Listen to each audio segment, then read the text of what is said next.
Voice Watkins.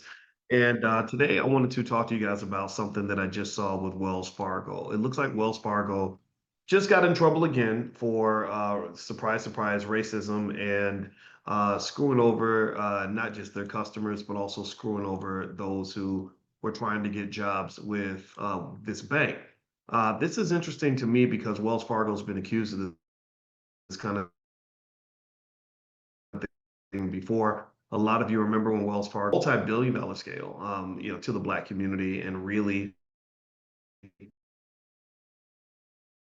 sort of exploiting the Black community in some crazy ways. Well, what I'm going to do is I'm going to read some of this to you so you guys know what happened and what went down. And according to Yahoo Finance, there's apparently they paid $85 million to settle these claims.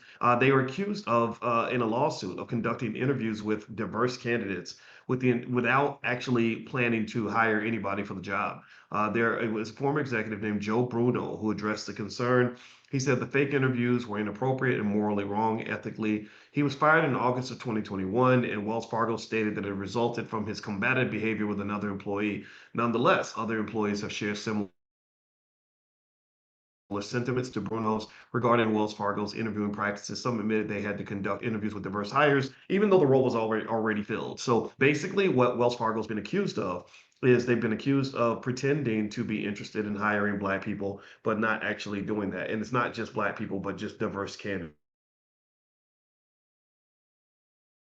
which, as you know, has become a very was intentionally intended to do. Now, with that said, what's interesting to me about this is that there's nothing really surprising here if you know the history of America, if you know the history of banking, if you know the history of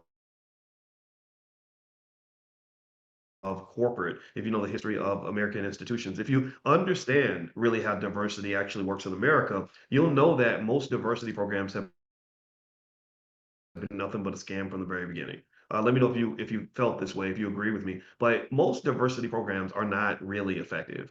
Most corporations for many years will put up little false diversity statements claiming that they believe in diversity and these non-discrimination policies and all this other stuff. But it really didn't mean anything. It wasn't actually getting real results. Even since they created things like affirmative action, you haven't seen Black wealth increase dramatically. None of those things. And now there have been times where it has been modestly successful. Like I can say when I got my job at Syracuse, I was definitely an affirmative action hire, not because I wasn't qualified, but because they just refused to hire Black people. They literally would have qualified Black people that came through and they would ignore them and not hire them and not give them an opportunity. And this was going on for like 100 years. And then finally, they forced them to do it. We were like the Little Rock Knot up in there. It was really difficult to get them to make that move because economics is culture.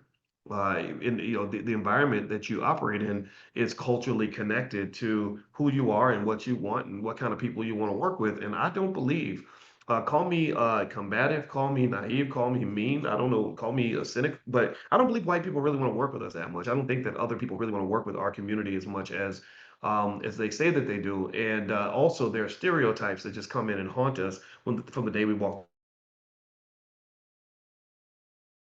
through the door.